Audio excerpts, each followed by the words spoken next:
2013 সালে আত্মপ্রকাশ। 2013 সাল থেকে অদ্যাবধি পর্যন্ত আমরা 13 বছর পার করেছি। এর ভিতরে আমাদের দুঃসময়ের রাজনীতির অভিজ্ঞতায় অনেক বেশি, কারণ আমরা দুঃসময়ে এসেছি, দুঃসময়ে বিএনপির সকল আন্দোলন কর্মসূচিতে অংশগ্রহণ করেছি। এই নবীন দল করতে গিয়ে আমাদের অনেক নেতাকর্মী জেল কেটেছে, অনেক নেতাকর্মী মামলা খেয়েছে, অনেক নেতাকর্মী পুলিশের নির্যাতনের শিকার হয়েছে, অনেক নেতাকর্মী গুলিবিদ্ধ পর্যন্ত হয়েছে।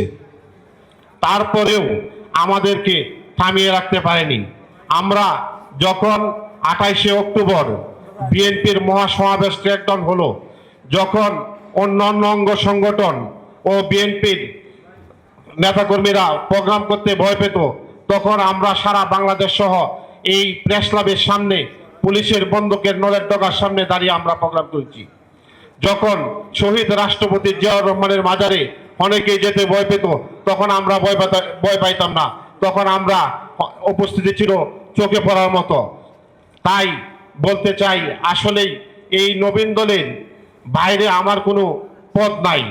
আমি নবীন দলের নেতা কর্মীদেরকে ব্যবহার করে আমি কোনো পদে আসতে চাইনি। আমি চাই আমার নবীন দলকে যেন বিএনপি মূল্যায়িত করে, তাহলে আমি মূল্যায়িত হব।